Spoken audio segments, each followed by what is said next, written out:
Number 94 of the House of Commons Standing Committee on the Status of Women. Today's meeting is taking place in a hybrid format pursuant to the standing orders. Members are attending in person in the room and remotely using the Zoom application. I won't go through all of the things, but just a reminder, if you are not using your microphone, if you are not using your microphone, ensure that it's off. Make sure that you do not put your earpiece beside the microphone. To anyone, make sure that you have French and English. There's both options here if you prefer one. There are different channels that you can select for English or French translation if that works for you, because I do know some of the questions will be in French today. For members in the room, if you wish to speak, please raise your hand. And for members on Zoom, please raise your hand as well from there. It's very exciting to have us all together, and we're returning to our study. So we're returning to the Women's Economic Empowerment in pursuant to Standing Order 1082 and the motion adopted by the committee on Thursday, September 21st, 2023. We will continue our study on women's economic empowerment. I would like to welcome our first panel for today. You will each be given 5 minutes for your opening statement. Online, we have Karen Campbell, who is the Senior Director of Community Initiatives with the Canada's Women's Foundation, and she is on video conference. In the room, we have Jamie McMillan, who is the founder, Made in the Trades, and we also have Caitlin Morrison, who is the Director of Operations and Communications for the Prosperity Project. What we'll begin with is 5 minutes, and we'll turn it to Karen online. Karen, you have the clock. When you see me start going like this, slow her down and stop it up. Okay? Having 5 minutes. The clock's yours. Thanks very much. Good morning. I'm Karen Campbell from the Canadian Women's Foundation, Canada's public foundation for gender justice and equality. I'm joining today from London, Ontario, on the traditional territories of the Attawandaron, Anishinaabe, Lenape, and Haudenosaunee peoples. Thank you for the invitation to speak on the pressing issue of women's economic empowerment. Women, particularly Black, racialized, migrant, and low-income women, bore the brunt of economic losses in the pandemic. An uncertain recovery has ushered in neither stability nor security. Those who experience the most marginalization are feeling cost of living pressures disproportionately. For close to 30 years, we have funded organizations serving women and gender diverse people in the community economic development sector. We have invested more than $17 million in programs supporting them to pursue careers in lucrative trades and tech industries, to explore self-employment, and to join the social finance ecosystem. Despite significant gains in women's educational attainment, many of the barriers to entry and advancement that we saw in the 1990s remain. Representation is still woefully inadequate in the tech and trade sectors. The gender pay gap persists. Workplace violence and sexual harassment occurs at alarming rates. Not enough workplaces have embraced flexible work schedules to accommodate caregiving needs, and sexist workplace cultures persist, hindering women's economic empowerment. At the Foundation, we know that funding community-based labor market access programs is vitally important. However, it is only a partial solution when the work environments diverse women and gender diverse workers enter are set up to exclude them.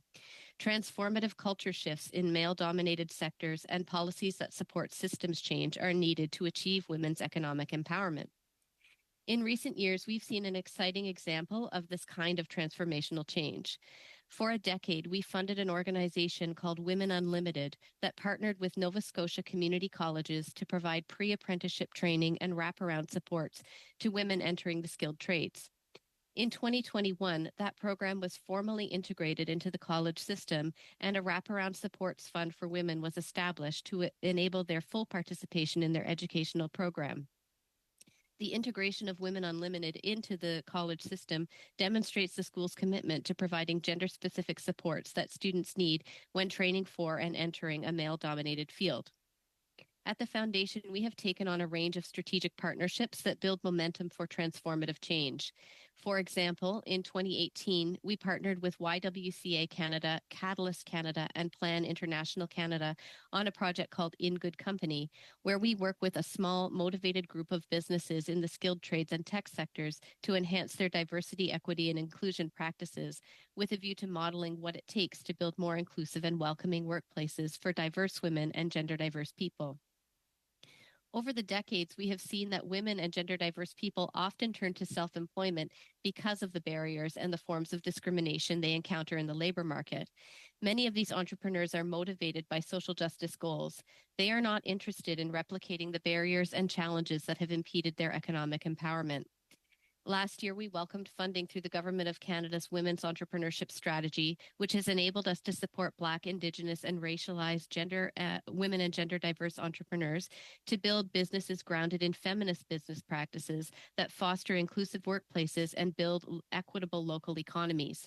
Continued federal investment in the Women's Entrepreneurship Strategy holds considerable transformative potential. Since 2019, we have also invested in 90 diverse social purpose enterprises led by women and gender diverse people through our Investment Readiness Program funded by Employment and Social Development Canada. Through this program, we are supporting innovative entrepreneurs to join the social innovation ecosystem. Strengthening these organizations ensures that they can thrive and keep making a positive impact in communities all over the country. This highly effective program is coming to an end in March 2024. We hope to see it renewed and extended to match the full 10 years of the Social Finance Fund.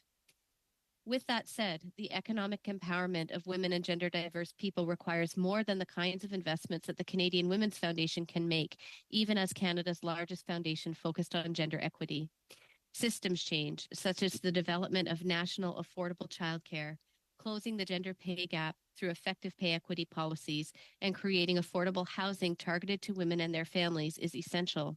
These strategies, along with ensuring workplaces are violence and harassment free, are crucial to setting a stage on which programs and individual efforts achieve an individual empowerment.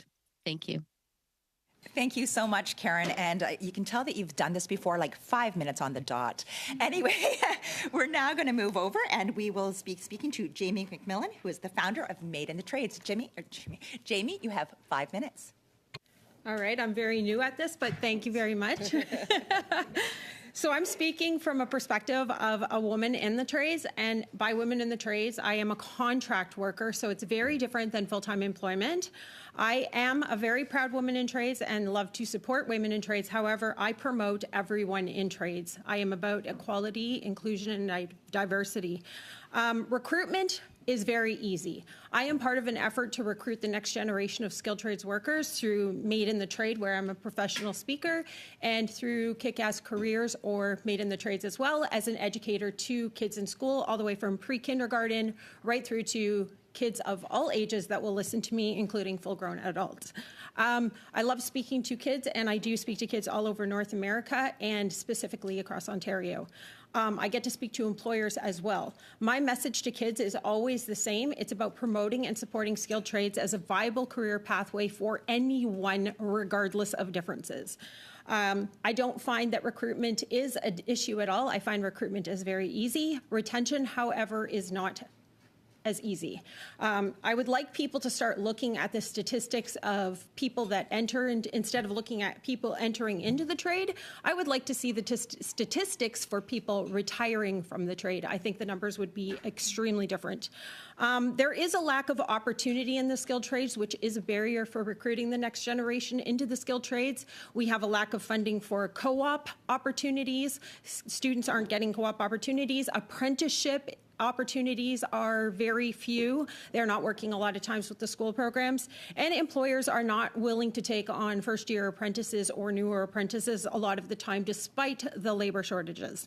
Overcoming challenges and barriers in the trades is a huge thing, but this is not about the workplace. Harassment, bullying, all of those things exist outside of skilled trades. These are human issues. They are not specific to skilled trades or any other workplace, and I want that to be very clear, because the issues that we face in the skilled trades are everywhere, and it's not just women that deal with these issues, it is men as well. I heard a very inspiring quote the other day that I really resonate with, and it says, if we are not intentionally inclusive, we are unintentionally exclusive. There are so many efforts that are being made to promote women or underrepresented groups in this industry, and speaking from a contractor worker, this is very detrimental to the careers of women in trades who are contract workers. We do not deal with the same problems as women in full-time construction employment. Our issues that we deal with are very unique in contract construction, and I believe that we need more voices at the table to speak about the issues that we have, because they are very different, and I don't see them addressed very often. I think that there has to be more conversation with grassroots workers and not so much always focused on the employer. I think that you need to speak to the employee. We really need to shift the paradigm in skilled trades. It's been a male-dominated industry for very many years, and the paradigm has been shifted all the way to the male side. And now I feel like we're going through a bit of a cultural shift where we're taking it all the way from one side of the pendulum to the other side of the pendulum, and that is also doing a lot of harm to women in contract construction. I believe in supporting a safe working environment with proper PPE and fitting tools, but what I'm not exclusive about is that this is not, again, just a female issue. This is an issue that we all have. We should all have fitting PPE and workwear that is safe for us. We should all have clean bathrooms on sites. However, contract construction, this seems to be an issue sometimes because contract workers do not always know if they will be getting a woman to their work site. So it is almost impossible sometimes for them to provide all the required clothing and PPE to fit all different sizes of women when the chances of them getting a woman could be very low. And to be honest, most PPE does not fit men comfortably either. They struggle a lot with this as well. There are many issues I would like to bring to the table, and I can speak all day to this, but what I think we really need to do to change the culture of the workplace is look at early childhood education. We need to bring more training and knowledge to students. We need to talk more about these opportunities and stop making it sound like college and university are only the pathways to success, because I will tell you, as somebody who struggled in school with learning disabilities and ADHD and who spent most of my time in classrooms that were special education, I can tell you that skilled trades saved my life, and I wish that everybody knew the same message that I did. Thank you for your time today. We'll let the applause go ahead. There you go. Jamie, thank you so much for that very personal testimony. We really do appreciate it. We're now going to go to Caitlin Morrison. Caitlin, you have the floor for 5 minutes. Bonjour. Thank you, Madam Chair, for having me today. I represent the Prosperity Project, an organization that believes that women's success is directly tied to Canadian economic prosperity and works to dismantle barriers that impede that success. Our organization applauds this committee for conducting a study on women's economic empowerment. We believe it is an important step for women and for Canada's economy. Many of the witnesses you've heard from pointed to the importance of supporting women entrepreneurs.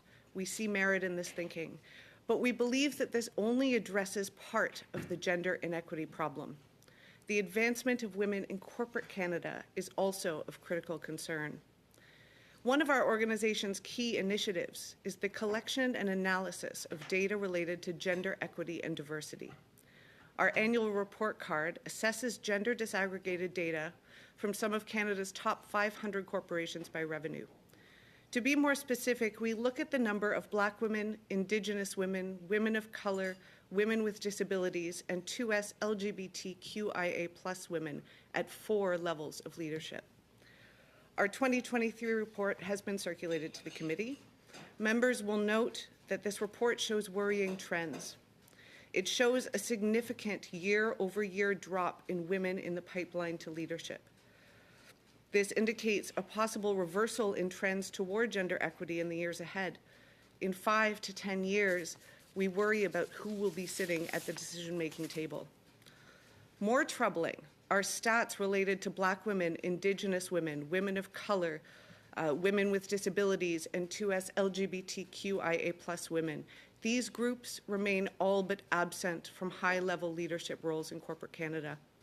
Sadly, our 2024 report, to be released later this month, indicates that this woeful underrepresentation of some groups of women persists. In short, our data shows that corporate leadership in Canada is still very much a white man's game. Why is that? Our Canadian Household Perspective reports that women are facing tremendous burnout. They feel a lack of support at home, and they feel a lack of support in the workplace. They feel they've been passed over for promotions, are underpaid, and they're less confident than their male colleagues about speaking out for their own advancement. In a way, this makes sense.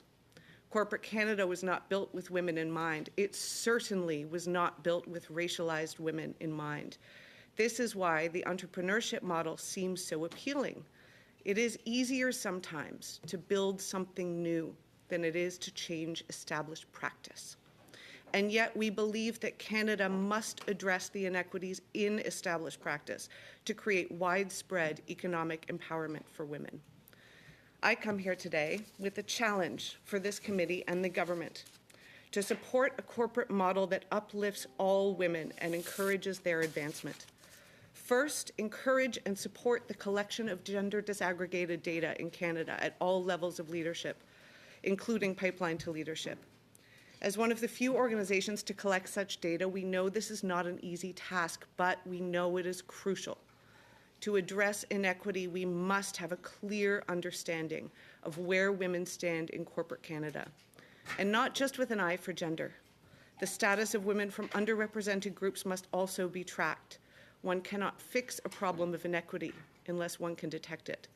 Second, incentivize corporate Canada to publicly report gender disaggregated data. We've already seen shareholders request racial equity audits. We posit that such incentives will spur corporations to take actions to ensure that their policies and workplaces remain inclusive and equitable. Third, encourage and support mentorship initiatives like the Prosperity Project's Rosie Mentorship Program that help encourage women from all backgrounds to feel supported in the workplace and have the confidence to speak up about their own goals for professional advancement. We know such measures are an important step to building women's economic empowerment. And as our organization's tagline states, when women succeed, we all prosper. Merci. Thank you very much. Thank you very much to the three panelists today. We will now be starting our round of questions. We'll be starting with 6 minutes each. I will now pass the floor over to Dominique Vienne. Dominique, 6 minutes. Merci beaucoup, Madame la Présidente. Alors, c'est très... Thank you, Madam Chair. It's very interesting to hear what's been shared by the witnesses today. Unfortunately, we're not learning much new because the situation of equity of women in the workplace and economic empowerment of women is really lagging. We're aware of that. We've observed this. And are you hearing me well? And it's something that we would like to be resolved far more easily. According to data from Innovation, Science and Economic Development Canada, we've learnt that women who are SME business owners have less of an opportunity to survive compared to businesses of the same size that are managed or owned by men. So in your data, have you seen that type of information? Because Ms. Morrison, you are interested, of course, in data and compilation of data. So do you have information on this? Thank you very much for your question. I apologize, I'll answer in English. My colleague Julie is happy to discuss in French after this hearing. Our organization does not collect data on women-run small businesses. Our focus is on corporate Canada and the top 500 corporations in Canada by revenue. We have not seen any trends that would indicate that women-led businesses struggle compared to male-led businesses. However, that's not really part of the data we collect. So we focus on understanding the totality of women's representation and leadership, not entirely on the corporate success. Merci beaucoup d'avoir fait cette nuance. Thank you. Well, thank you for that nuance. I thought you would have information on that. That's very interesting. Now, in the political world, women are playing a bigger role in the National Assembly in Quebec and here in Ottawa. It's a situation that's improving. Now, I've said hierarchical positions for women are not going up. Leadership positions are not going up as fast as we would like. It's still men that are gaining access to these leadership positions. I would have thought that in the public sector, where we've got salary equity legislation, and we've got a position where women and men have the same opportunities, I thought it would be better. But what you're talking about really concerns especially the private sector. Is that the case? I do. That's a wonderful question. Thank you very much for it. I believe there are a lot of factors that we have seen in our Canadian Household Perspective report when we ask women what kinds of things encourage them to seek leadership positions and what kind of things discourage them from seeking leadership positions. We see that lack of support in the workplace is a major factor. We're told that women are more likely to seek leadership positions if they have access to mentorship. Often they prefer mentorship outside of their workplace because it gives them the opportunity to be more open with the things they're discussing. We also see women telling us that access to childcare remains an issue. We believe that encouraging more access to childcare among some of the provinces would be a very helpful thing for women to continue to seek leadership roles. J'aurai certainement une collègue qui aura. I've got a colleague who would like to put questions on this. Michelle, would you like to put a question on daycare? I don't know how much time we've got left. And a half left. So just switching over to Michelle. Thank you. Thank you, Madam Chair. Yeah, thank you to both of the witnesses. I guess what I would ask to just expand on that, if you could, Ms. Morrison. I'm very interested also in what Ms. McMillan said. I loved your testimony. You know, for kids out there watching that don't feel that they're worth it, as a mom with kids with identified learning differences, your testimony really rings true, and trying to get especially young girls who are often overlooked with that. So I think your testimony was incredibly powerful, and I want to thank you for that. It was excellent. To your point, Ms. Morrison, I guess I would ask Ms. McMillan, do you have children? I do not. You do not have children. The child care issue is a very significant one as I look around the room here. And we're seeing a lot of issues rolling out across the country with the Affordable Child Care Program. And do you think that expanding it to who can offer this program would be beneficial to encourage access, increase access? You've got about 20 seconds to respond. Very good. You know, first of all, I think that affordable childcare is an extraordinary thing that this government has done and implemented. I think that what would be beneficial is sorting out the best way to incentivize certain jurisdictions to increase the availability of spots. There are a lot of ways to do that, but I'm very short on time, so I hopefully can come back to that later. Thank you very much, and I'm sure we will. I'm now going to pass it over to 6 minutes to Lisa. Lisa, you have the floor. Thank you very much, Chair, and welcome to all our witnesses. Jamie McMillan, we have met many times in the past, and I'm so glad that you were able to make it here today. You are always such an engaging speaker. You always speak personally and from the heart, and we really appreciate it. We've met over roundtables about how to get more women into the trades. And a lot of it, I think the discussions that we've had are about how the workplaces aren't conducive to women's participation. They don't encourage women to participate. So I was really interested in your observation that you would like to see retirement numbers from the trades, that retention is easy, that recruitment is easy, but retention is really difficult. Would you explain a little bit more how that works and what you've seen? Yes. as somebody who promotes actively in this community, I don't find there are any issues with getting anyone to be interested in skilled trades.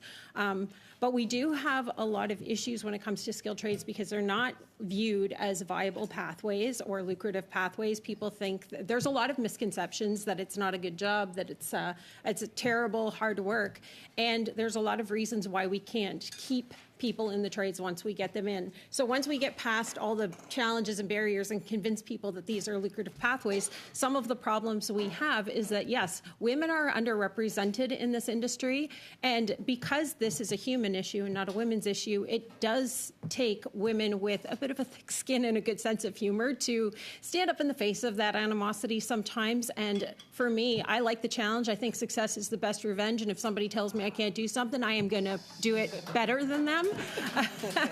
Or at least I'm going to try to. And win, lose, or draw, you know, I have some people come up to me at times that were really difficult personality styles to deal with. And once I prove myself, they do shake my hand and tell me that, you know, I've proven myself as a woman in skilled trades. And I like to refer back to them and say, I don't identify on this job site as a woman in skilled trades. Here I identify as an iron worker, a welder, a boilermaker, a skilled trades professional. And that is how I like to identify. But we need to change the workplace culture. We need to work on the emotional maturity and dysregulation that's in the culture. And I think that we need to really hold people accountable for the behaviors that happen in the workplace. And we have to come to figure out how to create solutions around this. Because if we want to create a diverse, inclusive workplace culture, we have to include everyone in the conversation, and we have to start gathering men as our allies to be part of this conversation, and sometimes just make it their idea, because that works better. So just to, on that note, last week I visited a woman-led company, construction company, that had a lot more gender diversity than most work crews. And men on that work crew told me that they found it a nicer work environment. Have you heard the same sort of testimony from people? Yes, sometimes it is, you know, when you go out and work with somebody in the first place, I think sometimes there's a pride factor in the skilled trades, right? Men don't want to admit to their wives that the women can do the same job and not come home sore and tired and ask for a foot rub. But I think that at the same I think that once you get past those barriers and you prove that you're all there, the work site goes so easily because women and men both bring a different aspect to the trades. And when we can work together and we can use our creativity and different body mechanics and just, it's just awesome when you can work in a culture together. The production goes up, the attitudes are better, the banter's a lot funner, and it just makes you go home feeling a lot happier, and you're not going home walking on eggshells, because we really do love our career. That's what we just excel in, and sometimes it's just the toxic work environment that really discourages us. So it's the toxic work environment. So people, because there's nothing in the trades anymore that physically limits women from participating, right? We have all the technology, all of the equipment. There's no physical reason women can't do just as well as men on the work site. In fact, what I've heard from Layuna and some of the other trainers of women is that women are actually better at some skills. Would you agree? That is absolutely true. So I'll use an analogy, because I like to use this with students and people that come to my presentations, is that it's like building an IKEA cabinet. You go to IKEA, and women will take all the instructions and lay everything out on the floor to put it all together. Men don't do that. Men jump right in, and they want to prove themselves, and they're eager to get the job done, and by the time they get to the end, the last piece was supposed to go in first, and it's still sitting on the floor. Excellent analogy. I have about a minute left. You mentioned that we need more investment in co-ops and apprenticeships. Our government has invested and put more money into these programs. What more do you think we need to do? I think we need to focus more on early childhood education. So, for example, bringing skilled trades into early childhood education in schools, letting kids know at an earlier age that these are career pathways, letting them understand the infrastructure around them, and seeing what a crucial role being part of that building and construction sector is on the earth. Because as long as humans are on this earth, we are going to need skilled trades professionals to build and maintain it. Would you say it's a good career for women in terms of being flexible, in terms of income, in terms of other things like that? Absolutely. It is a fantastic career. It is sustainable. It's great finances. It offers you independence. And the greatest thing about skilled trades is that it's not just in one place. You can work anywhere in the world.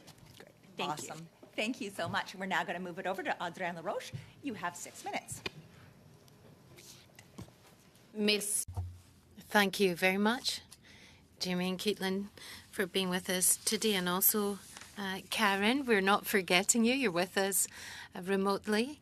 So thank you for being with us today to help us with this study. I'm realizing more and more that it's very useful and necessary for lots of different reasons. Well, all of you have shared something that really struck a note with me, struck a chord with me. So I'm going to take you one by one with a specific point that really struck me as a young mother, rather than a politician, young mother of a young girl who's going to be 2 in the next few days. And of course, I hope that she will have the best future and be able to pursue whatever she wants to do. And she'll be able to continue to shatter the glass ceilings that still exist. Now, Karen, you referred to the strategy. A specific strategy that will come to an end in 2024. Could you tell us a bit more about the contribution of this strategy and what are the consequences of the fact that it's coming to an end in 2024? Thanks very much for the question. So what I was referring to is a program that we've been running at the Canadian Women's Foundation since 2019. It's our investment readiness program. So we are one of a number of investment readiness programs across Canada that's funded by Employment and Social Development Canada. And the point of the investment readiness program is to support, in our case, women and gender diverse folks who are entering the social innovation ecosystem. So they're running social purpose enterprises. And the idea is to support them to be ready to access investment through the federal government social finance fund. And since 2019, we've been working with 90 of these social enterprises, and they're amazing, doing incredible things.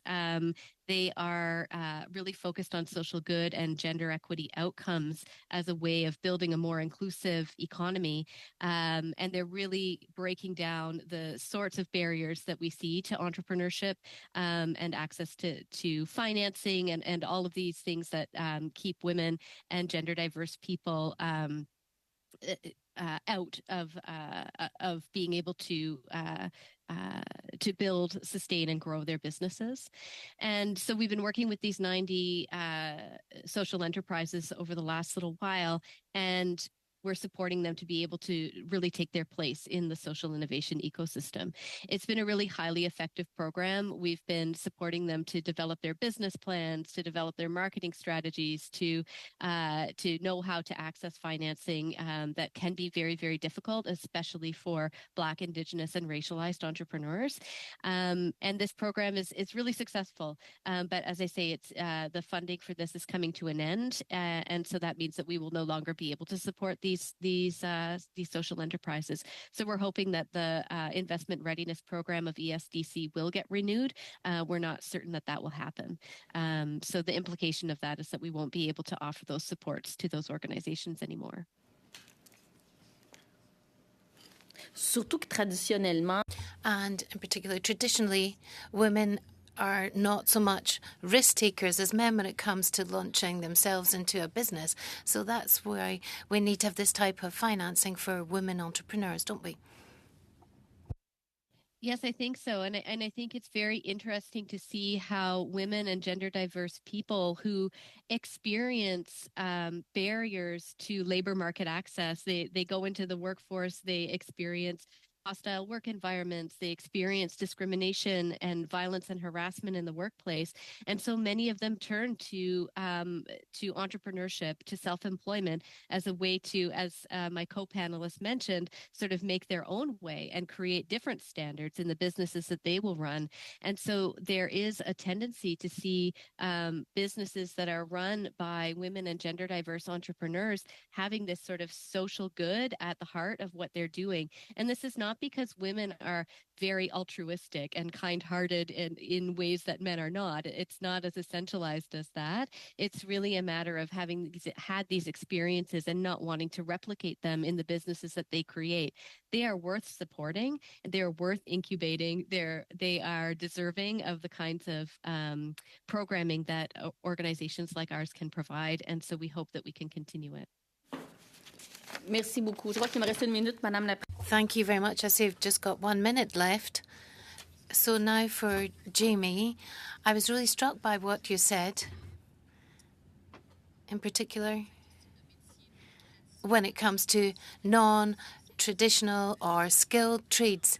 In Quebec, we've had a great campaign called Hats Off to Women, and that really made me more aware of this. And it's to encourage women to turn to these non-traditional trades, skilled trades.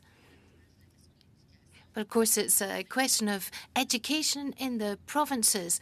But how could the federal government actually help with this awareness raising and open people's minds to these trades that are maybe not what women would think about traditionally?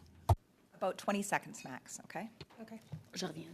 I feel that normalizing gender equality in the trades is very important, just normalizing that women are here and underrepresented groups are here. And in doing that, what we need to focus on is having kids see real role models going into schools, credible role models, talking to students, giving them tangible experiences with hands-on education and stories, telling their own stories to successful careers. And I think kids can ultimately be what they see, but they need to see it. Absolutely. Thank you so much. We're now going to pass it over to Leah Gazan. Leah, you got 6 minutes. Thank you so much, Chair. My first question is for Karen Campbell. So recently we're seeing you spoke a lot about women and gender diverse people, and we're seeing a movement certainly in the country right now, particularly targeting the trans community. Yesterday I was in the House and there was a petition that was floored limiting the use of shared washroom space, like public spaces, for gender-neutral spaces for trans folks in the name of protecting bodily autonomy. You spoke about the importance of inclusive workplaces. I'm wondering how these kind of new policies, new legislation that's brewing in Canada, certainly being discussed now at the federal level, may further impact realizing inclusive work environments. Thanks for that question. It's worrying. It's certainly worrying. We are, yes. One of our colleagues on the panel talked about, as an example, of washrooms and access to those kinds of spaces equitably in trades. Those things are already difficult to come by for women and gender diverse folks. And so the kind of toxic sort of backlash towards trans communities is certainly not going to be helping in creating more inclusive workspaces. And I can draw an example actually from some of the work we've done on entrepreneurship. We have seen how there's a report, I think it's from WEC, and I'll look for the direct source for you, where it talks about entrepreneurs who are queer, 2S LGBTQ plus folks who actually have decided to hide their identities because of the discrimination that they face in their communities. And that actually has an impact on their client base and their bottom line and the revenues that they can generate because people don't want to shop at their stores or frequent their businesses. This is a very alarming and worrying concern, this kind of homophobia and transphobia that is in the sort of broader environment and really speaks to the link between economic empowerment and gender justice in general in Canada, and how we need to have our attention on all of these things together at once. Thank you so much. I 100% agree with you, and I will state on record that I firmly support trans rights as human rights. I just want to move over to you. My apologies. Caitlin Morrison. You spoke about childcare. One of the things that I brought up in the House yesterday in terms of really being able to fully implement a robust childcare strategy is to support and ensure the federal government, in terms of transfers, ensures livable wages, benefits, and pension for early childhood educators. I was an early childhood educator, and I decided that I didn't want to live on minimum wage for the rest of my life, so I left my job and became a teacher so I could get benefits and holidays, even though I really loved the little ones. Would you agree with me that one of the critical issues that is impacting the ability to get $10 a day childcare off the ground is a failure to provide, I guess, incentives for ECs to live in dignity? I think that's a very big issue, certainly. There are a lot of issues, I think, that are impacting childcare at the moment, but that's a huge one. I'm a mother myself.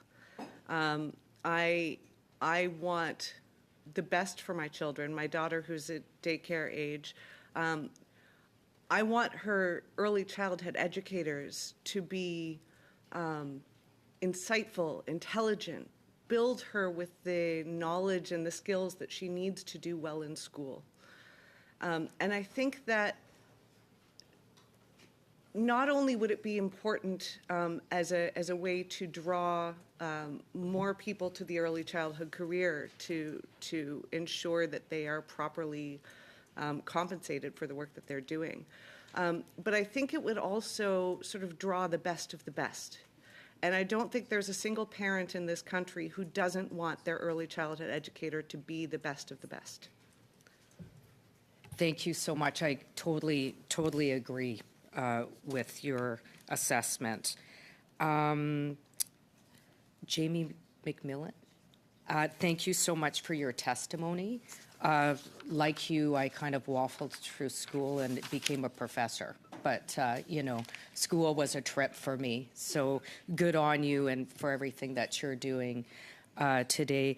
I was a teacher and I was an early childhood educator, and you spoke about starting young, normalizing it as a viable career in the trades. One of the things we have in Manitoba is for students to be able to choose vocational training during their high school, where they can get what they need to pursue an academic path or a vocational path. Do you think we need to support more programs like that? Yes, I believe we do. We also need more awareness. We need to speak to educators more about talking about these pathways to students, and we also need to talk to parents and educate parents that these are very good pathways as well. And I just want to touch on what you were talking about earlier about early childhood education. I believe that early childhood education and people in the homeless community, they are building people. I get paid a lot of money to build structures.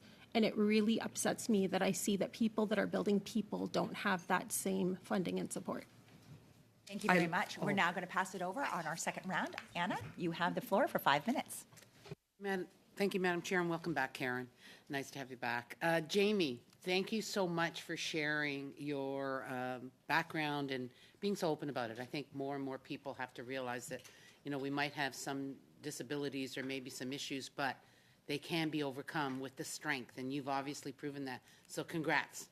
I guess my question is, I remember in junior high, we had what was called a home economics department, and we had an industrial arts department.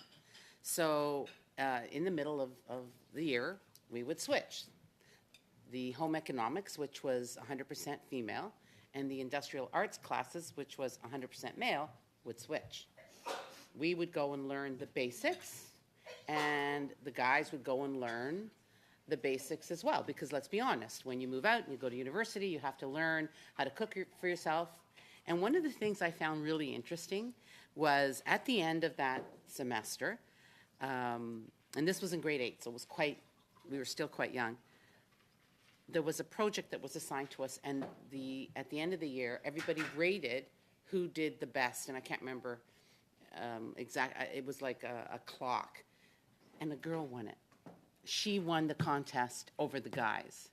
But the interesting part was that, on the other hand, the male won the cooking competition. So we're like, oh my God, right? So how do we, as a society, stop that stigmatism? Because I'll be honest with you, my brother and I cook a lot together, and he's a much better cook than I am. He must be really good. He's really good. He's really good. You're right, because I'm good too, right? Yeah. But how do we stop that? Because I don't think that the provinces have incorporated that old system. You know, they say we got to move on. Yeah, we got to move on. But something that worked way back then, would you advise the provinces to say, hey, we should start this program again to incentivize not just women, but men? Yes. I think the curriculum system needs to change, and I think that there are compulsory credits that should be looked at. I think that everybody should do a home ec. I think everybody should have to have some understanding of psychology, healthy boundaries, empathy. I also believe that everybody should be able to know the basics of fixing their own vehicle and the basics of maintaining their own home. So construction and automotive should be compulsory credits, and I believe that these credits should be integrated with people no matter how they identify, because at the end of the day, careers don't have genders. We're the ones who do that. We're the ones who make the genders. So, so I know that, our party is pushing for this Blue Seal program for professionals. And I know that, in my area, I live in an area where there's a lack of construction employees, and they are retiring. You're right, they're retiring, because I find, depending on the type of job, their retirement age is much younger than, say, 65, because obviously your body takes a toll, which I'm sure you can explain that to us. And I also know that, for example, a lot of roofers come into Ontario to work during the summer months from other provinces, Newfoundland, wherever, because we have a lack of them. How is it that with all the outflow, with all the retirees, do you think that we're at that point where it is crucial that we get working on this like ASAP? Oh, absolutely. There is a serious lack of people to fill the labor shortage gap right now. There is a lot of opportunity. We have failing infrastructure that needs to be strengthened. We have factories that need to be built. We have an increasing population and not enough people to build these homes. So yes, construction should be at the forefront of everything we're talking about right now, and getting people into building and construction careers should be promoted the same way as we promote college and university. So one of the things I really like is the co-op program. Why? This is just a stupid idea maybe, so I'm going to throw it out there. If we had a co-op program in high schools where these I don't know, there's insurance issues or whatever, where individuals, even in high school, that are interested in the trades, do a co-op program now instead of waiting till, going to the construction courses in colleges. Would you not think that that would entice more and more young people to take advantage of that? We do have those programs. So in grade 11 and 12 through the Ontario Youth Apprenticeship Program, and I'm pretty sure they have programs like this across Canada, students can enter into skilled trades as soon as grade 11 and 12 through co-op programs and gain up to 400 hours towards their apprenticeship. Some of those are actually paid co-ops. The problem is we don't have enough co-op opportunities for students, and I think that employers need more incentive to give co-op opportunities. Thank you so much. We're now going to go online to Sonia Sidhu. Sonia, you have the floor for 5 minutes. Thank you, Madam Chair. It's great to see you back, and thank you all the witnesses. My first question is to Ms. Campbell about the Women Entrepreneurship Strategy Ecosystem Fund and the work of your organization with first-time women and gender-diverse entrepreneurs.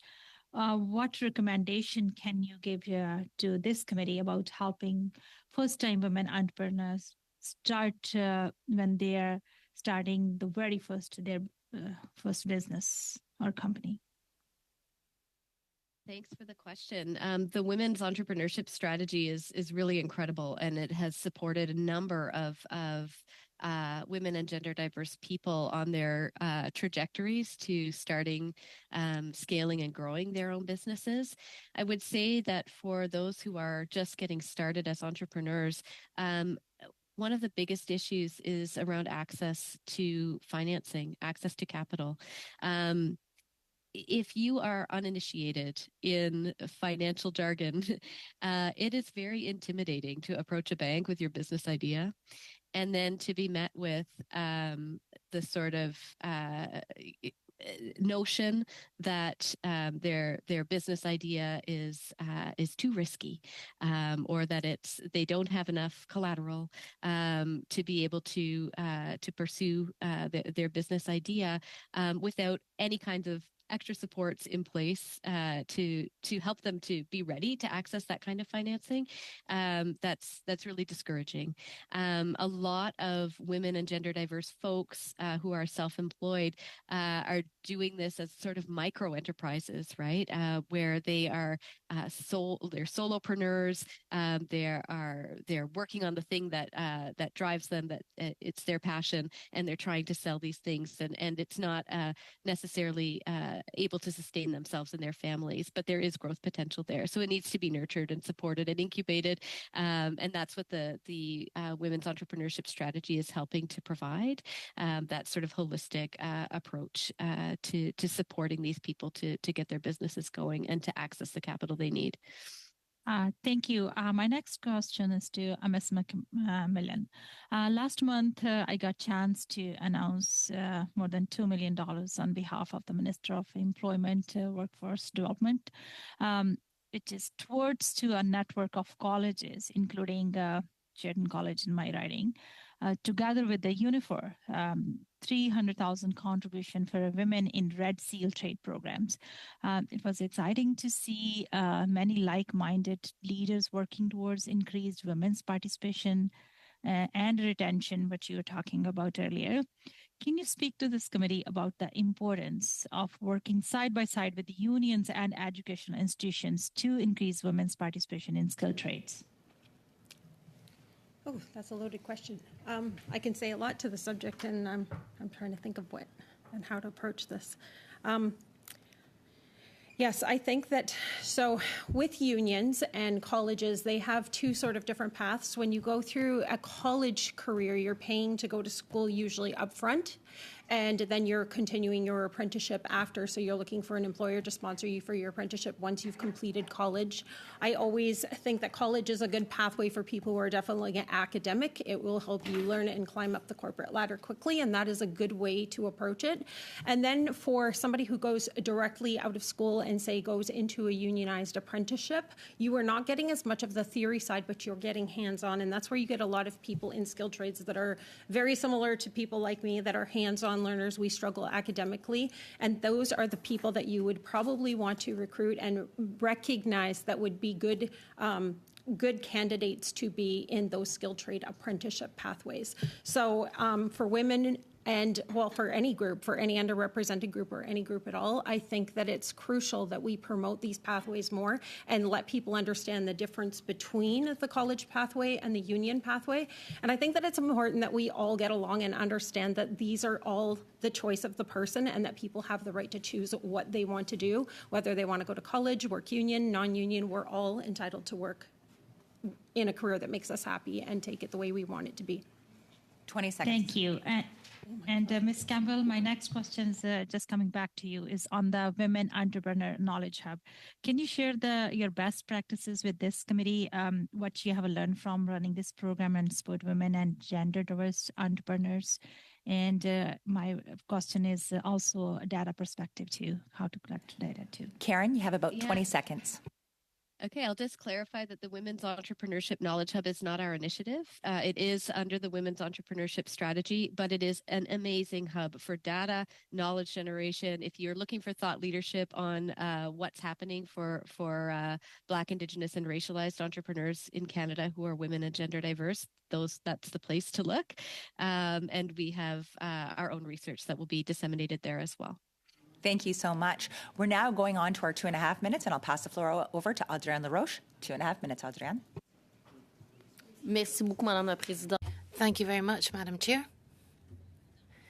So for my last 2.5 minutes, I'm going to turn to Caitlin for my question related to what really struck me in your opening comments. You talk about the worrying trend of the decline of women in leadership positions, and you talked about professional burnout and emotional overload that were some of the factors that contribute to this unfortunate drop in the amount of women on the job market. So what can we do as the federal government in terms of the mental load to try and facilitate this situation and relieve this burden? What type of measures could we actually develop for the working day, and how we can better recognise this invisible work done by women, and how could that have an impact on the amount of women in leadership positions? I think that once again, childcare is central to this issue. Ensuring that that women are able to care for their families and also have a professional career is very important. But also, I think the government has a role to play in terms of setting the example for other sectors in the economy. Women have reported, and this comes out in our Canadian Household Perspectives report, women have reported that they feel supported with hybrid work environments, with some flexibility, with deliverable-based performance evaluations. And I think that implementing those sorts of initiatives within the public sector and within the government would set an example. It would show how well women react to that sort of thing. It would allow for the demonstration of increased retention rates, increased job satisfaction. So there's a lot to play in terms of a trendsetter here, I think. 10 seconds. Donc, quand vous parlez de... So when you're talking about hybrid work, can you give us a bit more in 15 seconds?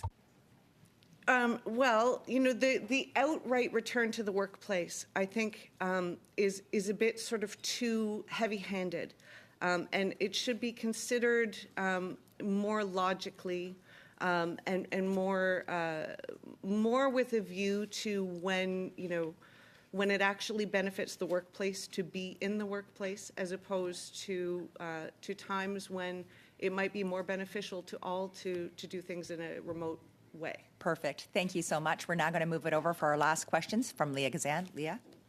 Thank you, and thanks to the great witnesses today. I've just really enjoyed this committee. I just want to go back to inclusive environments and, women feeling a sense of belonging. I see a really concerning trend in this country, like a direct attack on bodily autonomy, a direct attack on whether it's reproductive rights, gender diversity in real time now, being filtered in the House of Commons. It's concerning for me in terms of how it could potentially move us backwards to supporting inclusive work environments, things that certainly women, my mother, fought for, gender diverse folks have fought for. What do we need to do as parliamentarians? We spoke about modeling. You spoke about modeling in our own work environments to support inclusive work environments on the ground. I'll ask you, Caitlin Morrison. Thank you. Sure. Thank you. That's a wonderful question. I think that that often when we see a movement toward beneficial societal change, when we see a move toward DEI initiatives that we saw in 2020 and the years thereafter, there can sometimes be a backlash from that, a sort of move to undo the change that has been done. And I think we're seeing that in a lot of ways in conversations about DEI and the effectiveness of DEI. Diversity, equity, and inclusion initiatives. We as an organization think that there's evidence to suggest that these initiatives are actually working. And rather than pull back from these initiatives and talk about the failures of them and sort of, demonize anybody that has benefited from them, We believe that the time is now to assess what has been done correctly, where inclusion has been well established in organizations, in the government, in the private sector, and move to sort of improve what we're doing, double down on diversity, equity, and inclusion, if you will, and sort of improve its capacity to make Canada a more inclusive country. Perfect. Thank you very much. Thank you so much. On behalf of the committee, I would really like to thank Caitlin, Jamie, and Karen, who have come for our first panel. We are going to suspend. We do have some video or some audio checks to do, and so we'll get back as soon as the audio checks are done. Thank you very much. Suspend.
On panel 2, I would like to invite Catherine Miller, who is the mayor of the township of Peely, who is on video conference.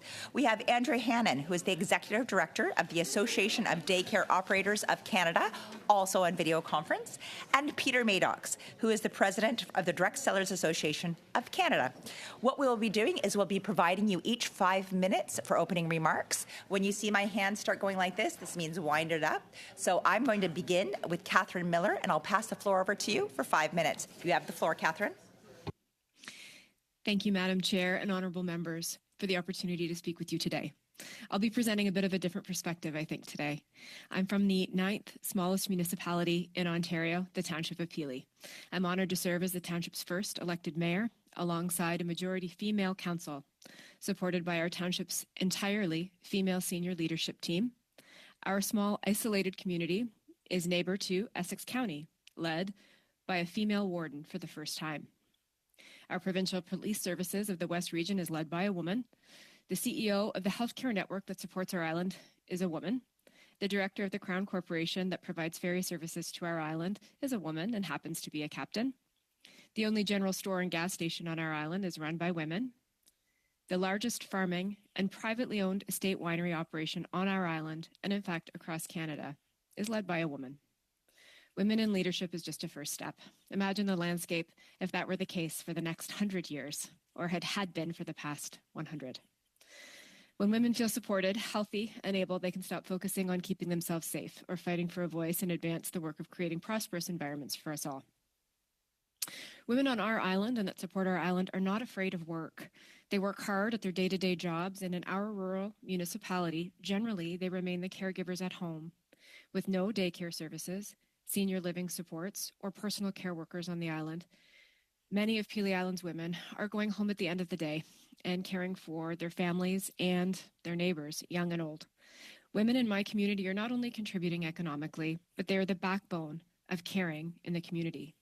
But they could use some help. I'm obligated to recognize some friends and neighbors that raise money on our island through an annual Hell on Heels walk in mid-October. About 20 of us walk in high heels. For most of us, the only time all year that we will walk in high heels along a weather-beaten road the weekend prior to Pelee Island's annual fall pheasant hunt. The weekend before a much-loved, historically fraternal tradition that is now in its 93rd year was chosen for a reason. In 2021, we raised money to provide free period products in all public bathrooms. In 2022, we raised money to bring mental health care workshops and services to the island. In 2023, we raised money to start a potable water fund to help island families offset the very high cost of bringing potable drinking water into their homes. These socioeconomic issues are selected to raise awareness around some of the well-being safety nets that are lacking, and to raise that awareness with our neighboring communities and some of our well-resourced vacation homeowners on the island that may be able to help. Our council, too, has turned their attention to policies that support families and well-being. I'm pleased that our council has supported a key family leave policy and passed an anti-harassment policy that is meant to protect our staff from the public harassment and bullying that seem to be on the rise. Further, in partnership with the Provincial Icon Fund and the Universal Broadband Fund, Council is supporting administration in bringing a submarine cable to connect Pelee Island to high-speed internet services by 2025. Unlocking more potential, convenience, and support for the women of Pelee Island in new ways that we are all excited to realize. If women in my community can't source daycare, can't enroll their children in school close to home, can't find support for their aging parents, don't feel safe from an abusive partner or neighbor, and can't see a doctor without a full day trip to the mainland, their economic empowerment is not possible. It's out of reach. I'm here to broadly highlight that primary education, senior care, health care, daycare, policing are matters of economic equality for women. The Township of Pelee has little to no access to many of the agencies that are meant to support women. There's no mentoring programs, there's no skill training programs, there isn't even a bank on our island. No women's shelters or networking groups. Unless these agencies are mandated and in fact funded to support our community, they can't and they won't. Pursuing women's economic empowerment isn't purely a financial matter within my community. The women of Pelee Island need support where they live in order to thrive and move beyond traditional roles of working in the home. Island women help each other. They bring meals to seniors. They billet their neighbors' children while away at high school. They keep an eye on the kids on the ferry, on the ride across the lake if their parents can't go. They volunteer, they give back, and they keep going. I'm proud to attempt to be helpful here also today, to be their voice. Thank you for having me. Thank you very much. I'm now going to move it over to Andrea Hannon. Andrea, you have the floor for 5 minutes. Hi, and thanks for having me. And thank you for having such a lovely, constructive, and well-natured committee. I'm with the Association of Daycare Operators of Ontario, which represents independent licensed childcare programs, both commercial and not-for-profit. And I've been working with childcare organizations since 1993. So the aspect of women's economic empowerment I know best is childcare, and more specifically, childcare entrepreneurship. It's to all women's detriment that childcare entrepreneurs are being targeted for extinction through the nationalization of Canada's childcare sector. So I'm here today to ask for your help in ensuring that childcare entrepreneurs have a future in Canada for generations to come. There are a few reasons why it's important. The vast majority of childcare entrepreneurs are women. Childcare is one of the only sectors of the economy where women have always been fairly represented in terms of business ownership and management. And because childcare entrepreneurs not only provide a vital service for families, they serve as role models and mentors for other women and for the children in their care. So let me tell you a little bit about childcare entrepreneurs. They don't all run licensed childcare centers. Many start out as unlicensed home-based childcare providers, and they're often home with their own young children at the time. Some have their ECE credentials already, and some get them later on. Second, childcare entrepreneurs rarely go into business with the goal of making a lot of money. Not surprising, because whether you're running a licensed childcare center or a micro-enterprise in your own home, taking care of children is an awful lot of work. Often the primary motivator for childcare entrepreneurs is because they want to offer the kind of care they wish they could have found for their own children. A lot of them also say they had a light bulb moment when they witnessed difficulties that larger institutional providers have supporting children facing challenges, and they thought, wow, there has to be a better way. Not all childcare entrepreneurs start businesses, though. Some create independent not-for-profits. Entrepreneurs might be a group of parents from a faith-based, cultural, or linguistic community who want their children's early years education to reinforce certain traditions. My final point about childcare entrepreneurs is that they not only laid the foundation upon which almost all of Canada's existing childcare services are based, they continue to lead the way in terms of innovation and flexibility. They're not preoccupied with creating a national system. They're just engaged in meeting an ever-changing array of family needs each and every day. Right now, the question many of Canada's childcare entrepreneurs are asking is whether they have a place in Canada's national childcare program or a future in childcare at all. They're pleased to see the government recognize the important role childcare plays in ensuring equal workforce opportunities for women, and they're pleased to see a commitment to consistent funding for families who might otherwise struggle to pay for care. But Canada's childcare entrepreneurs have spent much of the last 3 years listening to their government characterize their life's work as having so little value that the government wants to limit the expansion of their services. Bill C-35 expressed this, albeit in softer language, but most of the federal provincial agreements spell it out very specifically. Further, the report filed by the Senate committee that examined Bill C-35 concluded with the recommendation that the government focus on providing funding to create a high-quality public early learning and childcare system. So just to sum up, we have a sector of the economy that was largely created by women. It's essential to women's equality in the workforce. It's one of the only economic sectors in the country where women are fairly represented as owners and managers. And it's not only being undervalued by government, but targeted for replacement by a government-run system. Childcare entrepreneurs know from experience how expensive and slow to build this new system will be, that it'll require higher taxes to sustain, and that there's no guarantee of a better result. When we look at Quebec, 25 years in, and the province is still struggling with wait lists, staffing, and quality challenges, which are supposedly the reason why the growth of private licensed childcare in Canada has to be stopped. So in the meantime, the demand for licensed childcare across the country is skyrocketing. So I come to you today in all sincerity and with respect to say that there has to be a better way, and I'm asking the committee to help us find it. Thank you.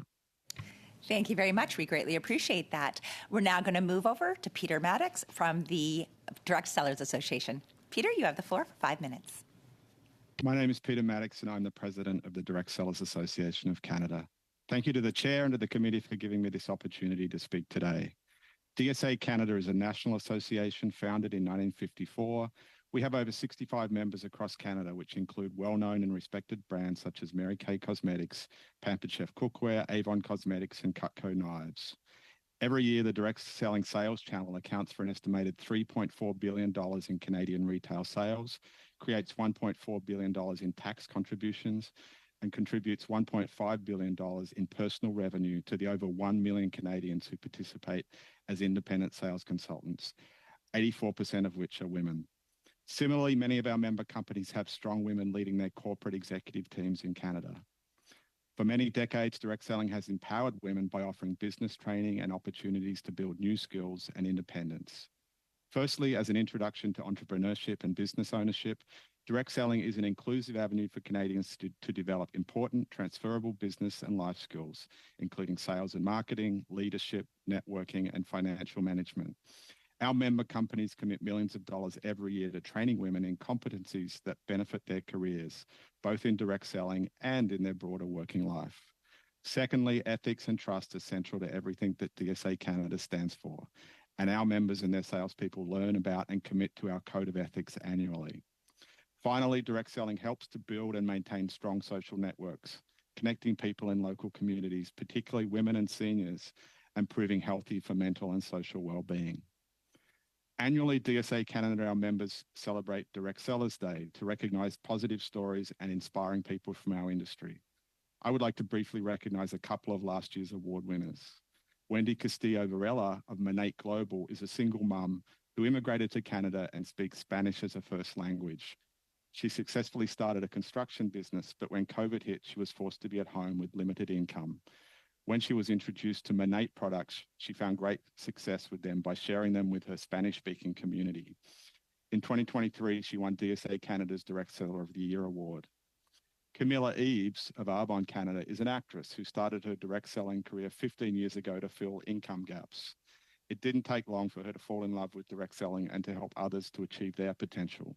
In 2023, Camilla won our Mark of Distinction Award for Lifetime Achievement.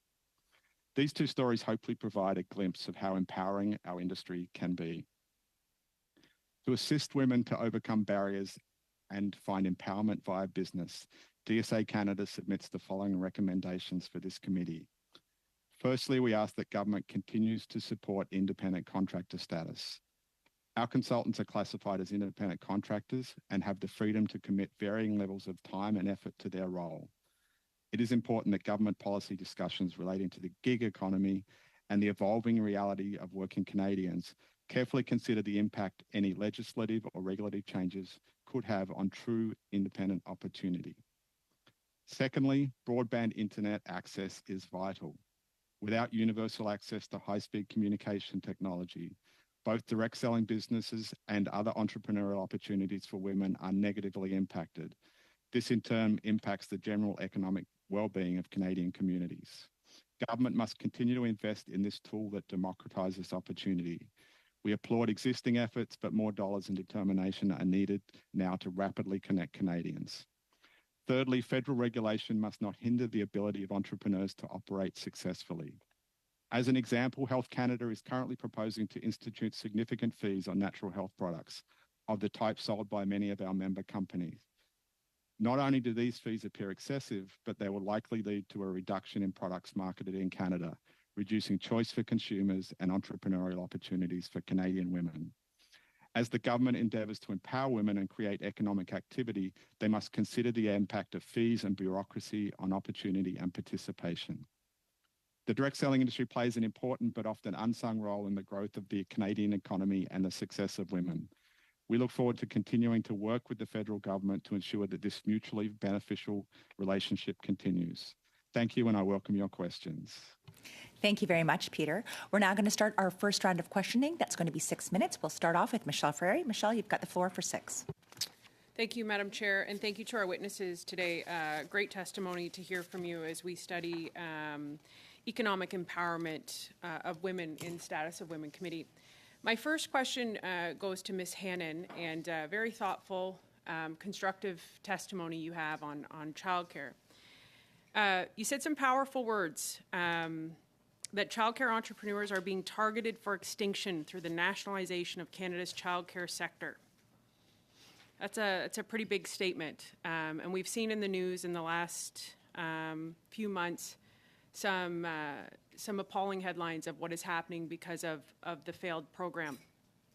My question to you to start is, how has the Liberal childcare program hurt women's economic empowerment?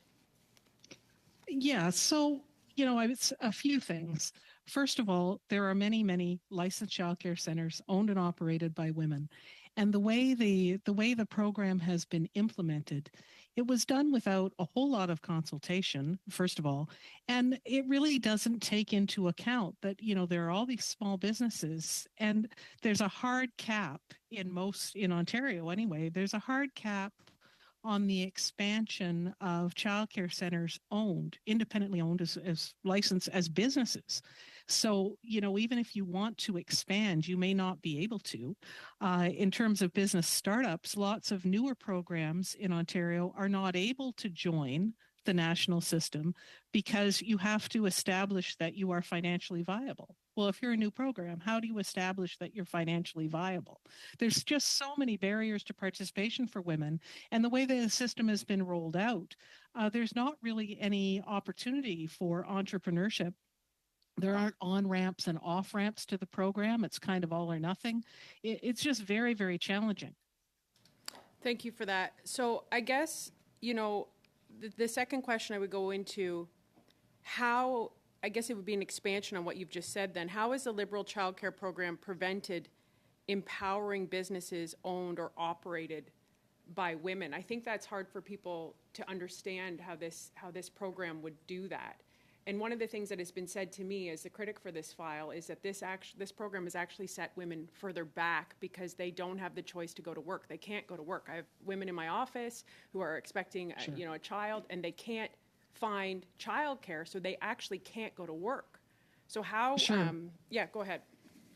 Well, there's a preference in Bill C-35, and it was expressed also in the agreements that provinces signed prior to the passage of Bill C-35, that all expansion should primarily be in the not-for-profit and public sector. So, right there, when you put a hard cap on the expansion of a sector, what you're doing is you're telling every supplier that sector relies on, from financial institutions to insurance companies to landlords to equipment suppliers, that there's no growth potential for this group of clients. So we shouldn't be surprised when we see independent childcare centers finding every other aspect of their operation made more difficult. So, we heard back in November, previous witnesses to the committee say how hard it is for enterprises owned by women to gain access to capital. So imagine what's happening now.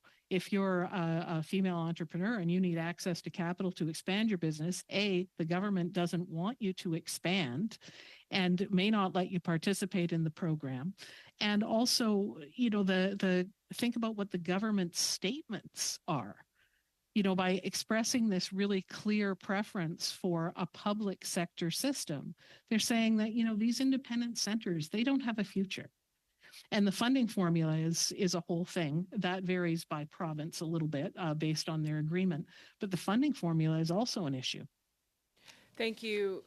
Thank you for that. I guess the question, and I guess if you have this data, can you share what the economic impact would be on Canada if you phase out these entrepreneurs, these women entrepreneurs? What we saw yesterday, I think it was from the Financial Post, that Canada has one of the highest small business insolvencies in the world, right? It's increased by 34%. And small businesses in my community they're literally dropping like flies, like they can't sustain and they're falling apart. What does that look like for our country, for our GDP, for our economy, when women-owned businesses? And this ties in with our other witness, Mr. Maddox, who's talking about direct sellers. What does that look like? Do you guys have that data, either of you? If you want to speak up, and if you don't, could you put it forward to the committee? Well, I guess the one thing I would say is just here in Ontario, if we look at independent licensed childcare programs and the portion of those that are run as businesses, right? Most of them are small businesses, independently owned and operated by women. You would stand to lose 25% of the province's licensed childcare spaces. If you independent licensed childcare programs make up between 25 and 30%, but you could stand to lose 25% of your licensed childcare spaces in the province of Ontario. That's a big deal. If you think it's hard to get childcare now, imagine losing a quarter of the spaces. What do you say is to the folks that say, well, it's got to work out the kinks. It's just new. It's just rolling out. That's why we're having all these problems. 10 seconds to Well, respond. If there is a plan to fix these kinks, we haven't seen it yet. There's no evidence that there are steps being taken to create that kind of a plan. And I guess I'd also say that, there's a lot of smart, dedicated people in Quebec who's invested decades of their lives in trying to deal with the access, staffing, and quality challenges inherent in their program. And they haven't fixed it yet. Perfect. Thank you so much. We're now going to move over to Mark Saray. Mark, you have the floor for 6 minutes. That was me. Okay. Merci, Madame la Présidente. Merci. Thank you, Madam Chair, and thank you to our witnesses for appearing today and enriching our committee with your comments. I have a first question to put to Mayor Miller from Pelee Island. Obviously, in our committee here, we are looking at economic aspects, but we've also had studies in the past about women in politics. So could you talk about two elements? First of all, what could the federal government do to encourage more women to enter into politics? And also there's the rural aspect of all of that, because I'd like to congratulate you for your election in 2022. Well done. We've seen several articles in newspapers where there's lots of women who've actually left municipal politics. And we saw that in the last Ontario provincial elections because of the toxic environment and so on. So could you give us recommendations as to how we can encourage more women into politics, in your view? Thank you. I'll answer in English. I apologize. Oui, c'est bien. Yes. That's fine. Thank you. So I will broadly state that I was able to run to be mayor of this small municipality because I don't have children to care for at home on Pelee Island, and I don't have parents to care for. So I'm able to dedicate my time to this. When you've asked what the federal government can do to encourage more women to get into politics, whether it's rural or in larger cities, my response is largely anecdotal, and just from what I see, I can tell you that extremely partisan or personal attacks that might start at the federal level that might happen in large politics trickles down to small politics. The things that people see in headlines that are aggressive or toxic or aren't about the issues tend to trickle down and affect women in different ways. So those personal attacks, that people see in the news and headlines among their federal members or their provincial members end up coming to the public for our small municipal members, and we're not immune. The women in my municipality have dealt with some defamatory comments, bullying from the public, and so have our staff, which is why we developed those policies. So broadly, I would say leadership by example in this regard is extremely important because it does trickle down to women in rural municipalities. Merci pour ça, Madame. Thank you very much. And now Ms. Andrian Hannon from the Ontario Daycare Operators. I've got 2 points to make. You've referred to the fact that there have been big problems with the Quebec program, which was inspiration for the federal program. I'd like to remind you that the participation rate of women in the labour market in Quebec is very high compared to the rest of Canada. So yes, there are certain things that still need to be improved, but many people would say that it has been a great success, a good success in Quebec, this daycare program. And the federal program has a higher participation rate, above 2.4% more women are now coming onto the labour market since this program was launched. It was launched very recently. Now, once it's really set up in 2027, we're going to talk about 87% as the participation rate for women in the labour market. So there's lots of different aspects to be taken into account here. Now, I know there's the question about what's happening with the private sector, but we heard from witnesses earlier, for example, with the Prosperity Project, where they were looking at the quality of the work and the wages, the salaries to be paid to men and women who care for children. So Today, could you tell us why you think there should be just a private entrepreneurship-based system rather than a public daycare system? Perhaps you could explain the difference between the two, because there's a lot of data that would be showing that we're going in the right direction already.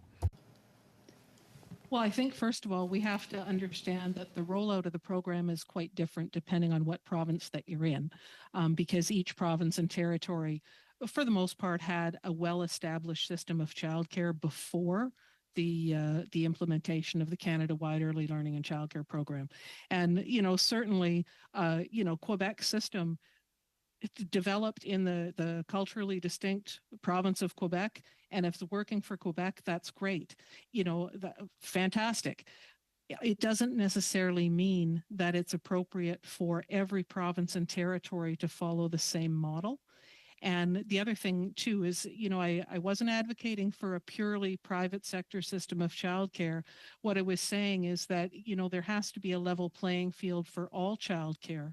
And, increasing access to regulated childcare, whether it comes from the public sector, the, independent license sector, not-for-profits, small businesses, increasing access to regulated care is really key.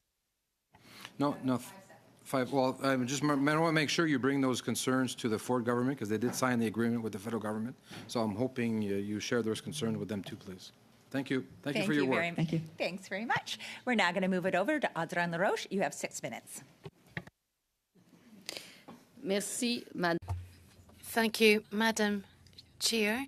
And following on from Mark, I, of course, agree with the positive effects. It's not been said by me, but by economists in Quebec. Luc Gaudreau from the University of Sherbrooke has demonstrated that we need to have these daycare sermons. It's really allowing many women to return to the workplace. But I'd like to thank the witnesses for their participation today in this important study. But once again, I'm going to benefit from what Mark has already said, because in Quebec, we don't have a very encouraging figure.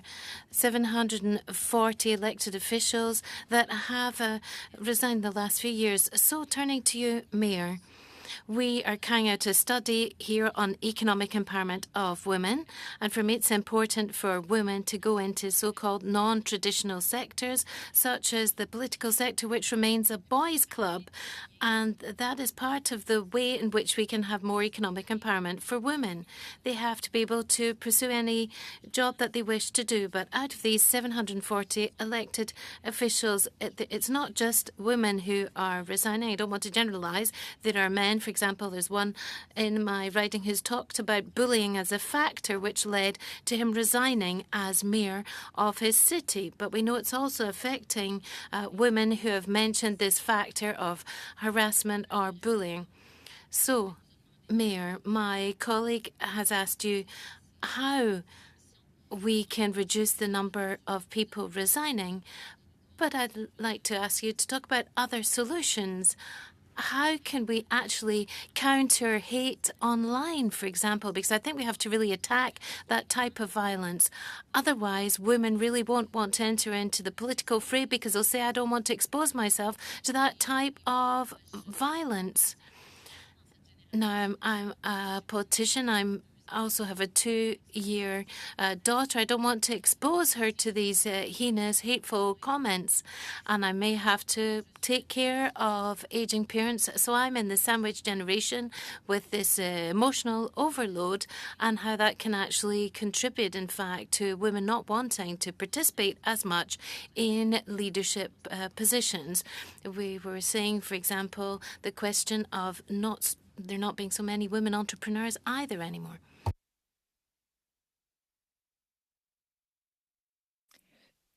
Sorry, I'll answer in English. The question is, what can we do to combat, the bullying or the hate that we see in social media and or online directed at electeds, specifically women? I will tell you that I have a councillor on my term, or on our council, that has indicated that they are surprised at the amount of exposure that they've received.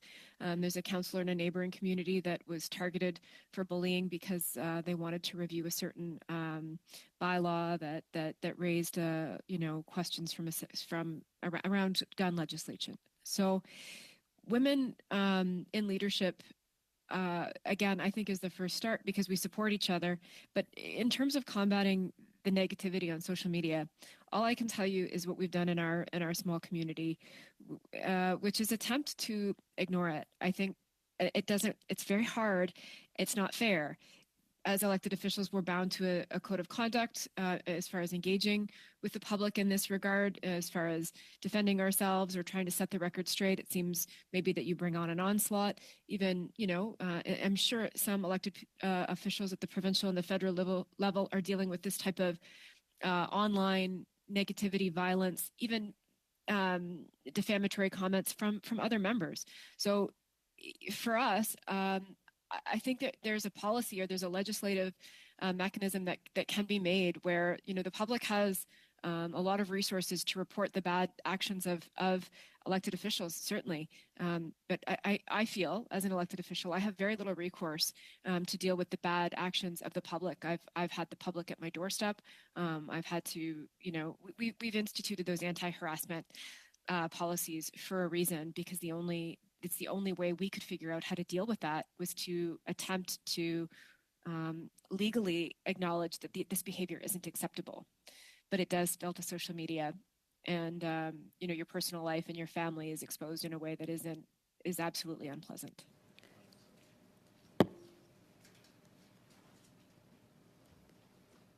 Merci pour votre commentaire. Thank you very much for those comments. I'd like to come back to this. You talked about a high heels walk, and I saw an event last year where, in fact, it was male politicians that were walking in high heels, and that was very good to do awareness raising for what women go through. Now, when it comes to economic empowerment of women, it doesn't just, of course, have an impact on women, but also on men. And you can have a woman mentor or a male mentor. We have to make sure that both can contribute to having more women in the labour market.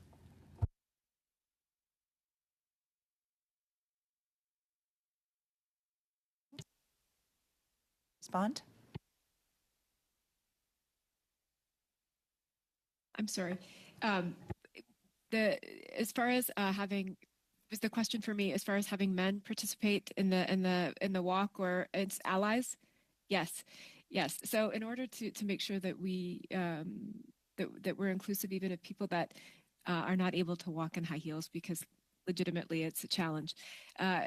You can carry them, you can ride a bike with them, you can put them over your shoulder, but we do have men that come out and they do certainly donate. And then they hear the conversations that we're having, and then they become allies one way or the other, whether they walk with us or whether they provide financial support. Allies is important. Thank you very much. I know I've seen a lot of men walking around with red size 15 feet in heels, so I really do appreciate that. We'll now pass it over. Size 15 with heels on is awesome. Leah, we'll pass it over to you for 6 minutes. Thank you so much. My first question is for Peter Maddox. In terms of the leadership, because we're talking a lot about leadership, I'm wondering if you can let me know how many folks in senior leadership, like your level of leadership, are women, and out of those, how many are Black, Indigenous, people of color, or from the 2S LGBTQ plus community?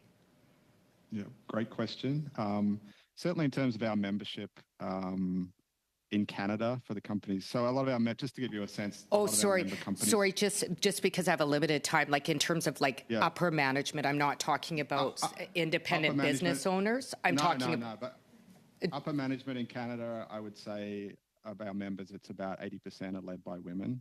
To the point where on our board, we struggle to we actually are consciously trying to get some men onto our board because it's female dominated. In terms of the breakdown, in terms of different ethnic backgrounds. I don't have that information, but I can tell you it's fairly limited. So I think we've made one great step in terms of the women being strong on the board. Next step, obviously, is to try and spread that diversity into various other aspects of. Would you be able to send that into the committee? Absolutely. Yeah, perfect. Thanks so much. Okay, I wanted to direct my next questions to Mayor Miller. When you did your introduction, I felt like I was in a listening to a sci-fi novel in a utopian world, describing a utopian world. One of the things that you said that struck me, and I agree with you, it's something that I struggle with as an elected official. You spoke about leading by example. I have taken it upon myself in the House of Commons as of late to call out toxic masculinity, particularly because I feel that it contributes to normalization of violence against women, particularly me as an Indigenous woman. I feel that I have a moral obligation to stop violence, and certainly the normalization of violence towards Indigenous women. I'm wondering if you can share your thoughts on that. You said you see a lot of things, even federally, that would discourage people from entering politics, women. Can you expand on that?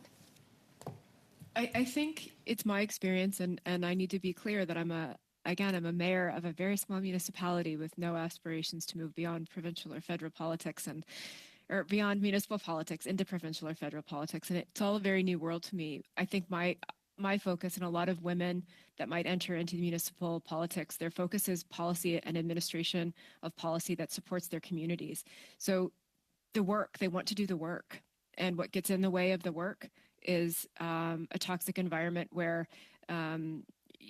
there's if you stand for something on a municipal level, that you get attacked personally for it. So not attacking your policy, not attacking your position, but attacking you personally. And that is broadly what I mean by that. That it feels very that way to me, just as in a very small municipality. When I watch that, I have to focus on policy and procedure. I can't give my attention to personal attacks. It's very challenging. Thank you so much. You spoke a lot about care work in terms of we want to support economic empowerment. It's more than money. It's about providing child care. It's about assisting individuals that are in the sandwich generation. I was at one time in the sandwich generation with caring for aging parents, for example. What can the federal government do better to lift up and dignify care work, including unpaid care work?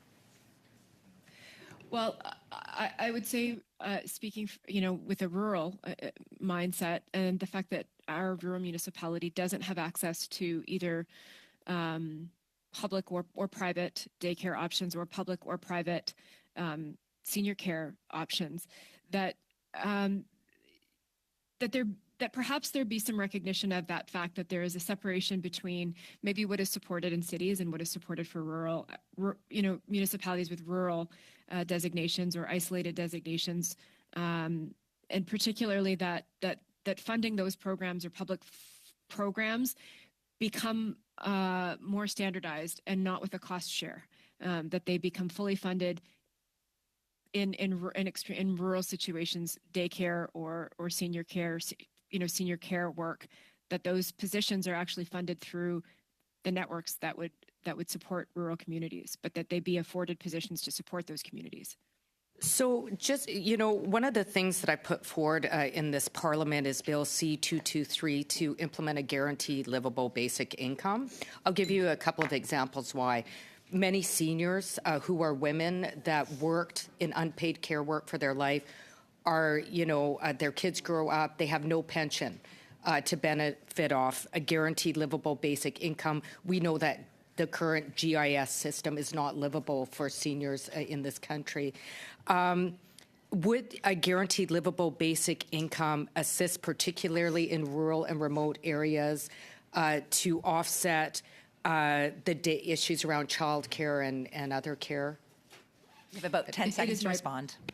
It is my perception that it would. Thank you. Thank you very much. We're now going on to our second round, and we'll begin with 5 minutes from Michelle Frary. Michelle. Thanks, Madam Chair. And I just want to loop back because I actually think this is the committee where we might be able to fix some stuff. And I think what we want to talk about here is that we're not asking for, we're trying we're studying the empowerment, economic empowerment of women. And so, Ms. Hannon, you've talked about female entrepreneurs in childcare and the critical role they play, and that you've said on record, I'm not talking about big box childcare, I'm talking about the woman who said there must be a better way to care for my child, there must be something else, which is every entrepreneur's story, right? They had to solve a problem. And we're not asking for a purely private system, which is sometimes what the narrative is from a conservative perspective. We're asking for equity, so that these these women in particular, have equal opportunity that the not-for-profits have. And we know that the government said, and even in the Senate, they're on record saying, focus on providing funding to create a high-quality public. So they've intentionally left out these women entrepreneurs. So I guess my question would be, what could have been done differently to make the National Child Care Program work better for women, both as parents and as operators and entrepreneurs? Sure. Well, I guess the first thing would have been to approach it with a spirit of humility and understanding that most of the subject matter expertise isn't going to reside in government. It's not going to reside with academics or economists. It's going to reside with the childcare entrepreneurs who've actually built the infrastructure and are delivering the services. And it'll also reside with parents because, obviously we needed more consultation to understand what parents actually need. What kinds of childcare are they using? Had the federal government tapped into that expertise, we could have worked on increasing important things like increasing the number of qualified educators and making sure that the childcare system that we had was running at full capacity first. And then we could have helped more women get back into the workforce after the pandemic.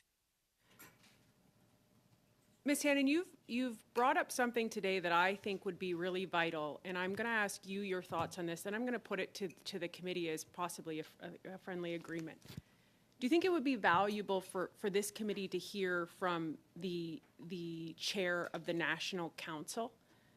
I mean, it's been in operation now for 2 years. You said there wasn't enough consultation, but I would assume it would be beneficial for us to hear directly from the council of the meetings they've had, what's happening. These are the articles in just 12 hours of parents who cannot access childcare. We are the status of women. Women are struggling. They're stressed out of their minds. The emails, the messages I have. And so I think there's a real opportunity here for us to hear and to put concrete solutions to the table of consultation to bridge this gap and to ensure that the economic empowerment of women is secure. Do you think that it would be beneficial to hear from the national chair? To Ms. Hannon. Process is because part of this, part of the challenge is the lack of transparency in this program. There's a lack of transparency federally. There's a lack of transparency at some of the provincial levels, how things are rolling out, what's intended versus what's happening. Yeah, if you think that would add some clarity, of course. I can put forward a formal motion, but I guess I would ask in committee spirit, I guess, of committee agreement of the committee, would you guys be open? And I know I've spoke with my NDP colleague about this in other committees, but just to bring forth the minister, to bring forth the chair, to hear more about that. This is obviously, when we look on an extension of this motion, I can put forward a formal motion. I just thought we could get agreement of the committee on this as it ties in very well with what we're studying. Through you, Madam Chair, I guess. Yeah, I'm just going to pause. I've never done it this way. I'm just going to pause the clock for a second because what I hear Michelle asking is the opportunity to have you said the director, the chair of the National Council of Early Learning and Childcare. Okay, I will, as well as the minister. I ideally have the minister as well. Okay, yeah, I'm not sure. Just hold for one moment. What I'm going to do is, I absolutely appreciate this. We could go into writing, but we can also address it on committee business, which I have scheduled for Thursday when we're doing the human trafficking V2. So let's ensure that we bring that back, because I think it's a very important point, and that we'll be able to have a really good discussion. I'm going to turn the clock back on. You've got 40 seconds left. 40 seconds. Go Okay, for it, thank you. lady. And thanks for your input on that. I know you've worked very hard on that, Ms. Hannon. I just want to wrap up with Mr. Maddox. Mr. Maddox, how would the Liberal policy on natural supplements, pulling them back and regulating them, impact your industry and women in particular, and economic empowerment for women? It's expected to have a significant impact. The fact is that if it costs a lot more to launch a product in Canada and to market a product in Canada, then less of those products will become available. Either companies will stop selling certain products or they'll completely withdraw from the Canadian market. That as I mentioned in my talk, it takes away. Just because I have such a short time, do you have a number? Yeah. Do you have an actual number that you could table to the committee of what that would look like economically? I do not have a number with me now. I know I work with some other associations and they've done research on that, so I can supply that. Yeah. Thank you so much. Thank you so much. We're now going to move it over, and I'm going to be looking at Emanuela, and I know there might be some time split. I don't know. Emanuela, 5 minutes. Thank you, Madam Chair, and I will be splitting my time with Ms. Van den Belt. So my question is to Ms. Miller. I really liked your testimony, and I actually looked up the town of Pili because it's somewhere I'd consider moving, given the description that I heard. But I do not represent a rural riding, and so when you speak about childcare and daycare, and you say that there are no public or private daycares or senior care facilities, I am wondering what exactly the barriers are specifically, and why these are not present in the community. And if you can maybe clarify what specific barriers are in place, what you find is most difficult to being able to have people either open a daycare or to, what is the actual barrier in place that you think is the most important? Sure. I can tell you that it is very hard to attract young families and young women to Pili Island for these reasons. So further to that, it's extremely challenging to even be able to attract, maybe a small business entrepreneur that would want to run a daycare for, 4 to 8 children. And the women that are on the island are, they work in home. Many of them work in home. There are many of us that work outside of home and that don't have kids at home, but many of the women that have children are not, starting these businesses outside of their home because they are in the home. So there's barriers in the way of how can we attract people. There's barriers in infrastructure for us. We don't have suitable spaces. It's a challenge to build, and in addition to the things that I've indicated, infrastructure is lacking. So we have to rely on the existing infrastructure that's there, and the barrier, I think, for to truly realize, women being able to have access to a daycare is that it very likely would not be a profitable model or one that women on Pili Island could afford. The cost of living is already about 30% higher than it would be on the mainland. So what specifically do you think the government would be able to help with? Is it a program catered specifically to rural communities such as yours that would be eligible for, let's say, building a center such as this? Like, what exactly is it you think that would help your community and other communities like Pili? It would be specialized funding that would be distinct, I think. And I think, supporting those independent operators that may want to start a business on Pili Island with different grants or different subsidies at a greater level that would enable them to move to a place like Pili and start a business. Further, if there's a public option, that there be something considered for the existing school system. Thank you very much. Which I understand is provincial. Thank you, Ms. Miller. I would like to just pick up on something that you said, because it struck me when you were talking about the number of women in leadership in your community.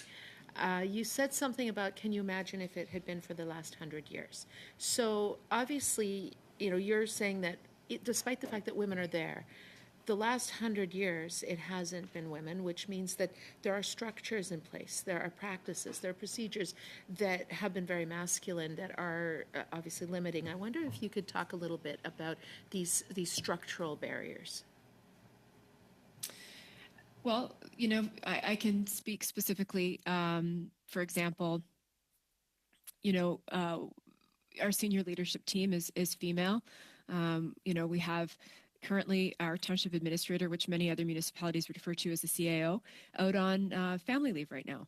And in reaching across to all of our neighboring municipalities to understand what a family leave might look like for a senior administrator, no one could help us because there has never been a CAO in our region that left with a child. So those types of things, even though they sound small, they're impactful. And then when we have to think about when that person wants to return to the workplace, and she's very much needed, what types of flexible policies are we going to make sure that are in place to support? So those types of things on our level are what we realize, but they've just never been discussed because there hasn't been a need. And we don't have access to that multi-generational network of experience of women in leadership and those issues that continue to come up. So we see it plainly. Some other types of structures that exist, I would say, are truthfully, it's just the traditional gender roles that we all know that many of us in this room are challenging. Thank you so much. We're now going to move over to 2.5 minutes, and Adrienne LaRoche, you have the floor. Merci beaucoup, Madame la Présidente. Thank you very much, Madam Chair. And thank you once again to the three witnesses in the second hour. I'm going to turn to Mr. Maddox this time round. In your opening comments, Mr. Maddox, you talked about the impact of the cost of bureaucracy on women who wish to pursue these direct selling projects. I'd like to hear from you on the question of flexibility within bureaucracy and how certain programs are perhaps not flexible enough to take account of women entrepreneurs, for example. For example, we had the emergency accounts. We were asking for flexibility on reimbursing these amounts, and that really has an impact on lots of different small businesses. So it's important to have more flexibility in these programs to help women to get launched in business. Yeah, I believe that government still largely looks at the question of labour and employment as in people are going to an office and working 9 to 5, and that's how they build their programs around that sort of relationship. And for them, a lot of people now, that's not how they make their living. That's not how they make an income. So I think there definitely needs to be some work done in terms of looking at the new structure of the workplace. Many people now don't do one job. They do 4 or 5 different things. They might do direct selling for one of our companies. They might drive for Uber. They might work in a bar, they might teach piano, all those sorts of things. So how do things like EI and those sorts of mechanisms, how do they work with that evolving workforce? Whether you think that evolving workforce is ideal or not, then there definitely needs to be some change to look at ways as to how we can encourage people to be entrepreneurial, to get into the workforce, because women in particular, if they're worried about childcare or they're worried about looking after their parents, the Canadian economy suffers. And the more people who can, at their choice, get involved in entrepreneurship and the economy, the better it is for all Canadians. And that's a very general answer, but I think it sort of covers a lot of what we've talked about today. Écoutez, en terminant. Yes, well, to round off, Mr. Maddox, thank you very much for having talked about employment insurance to help women. Once again, the labour market, employment insurance really needs to be reformed to take account of the specificities of women's jobs that are sometimes more precarious or they may have atypical hours. So I don't think there was a question there. Or was it? Sorry. No. We were out of time, but if there is anything on that any of you would like to share, I would ask that you send that in. That'd be wonderful. I'm now going to pass it over for the last 2.5 minutes to Leah Gazan. Leah, you've got the floor. Thank you so much, Chair. And going back to you, Mayor Miller, you spoke about issues around gender-based violence. If we want to talk about economic empowerment, you said we need to address gender-based violence as one area. I'm concerned with the fact that we know that rates of violence have increased since the pandemic. Funding that was provided during the pandemic, particularly for shelters, has been pulled back, $150 million, something that I've been pushing. The pandemic's over, but the gender-based violence crisis continues. How is the lack of funding to address gender-based violence as what many places have called a pandemic in their areas, or an epidemic in their areas, impacting economic empowerment, and why? I can tell you that it's a even more basic or even more root level issue on our island. When I speak about women not feeling safe, perhaps in their own homes or in their communities, because we're an isolated community, we do not have policing on the island. It comes, as called, maybe through OPP or Provincial Marine Unit, and they come. They're on island certain parts of the year, certain parts of the week, but it isn't 24/7, and they're able to respond, but not in bad weather or in different circumstances.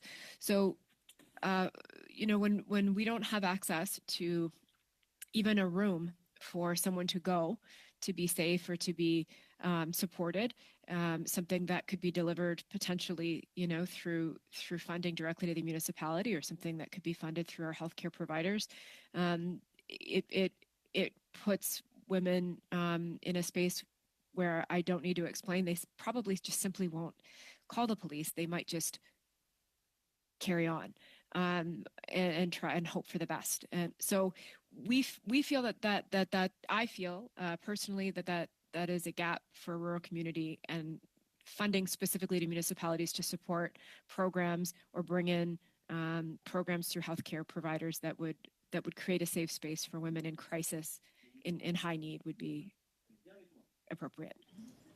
Thank you very much. This has come to the end of our time, and on behalf of the committee, I would really like to thank the three of you for bringing forward such a fantastic testimony today. Thank you very much.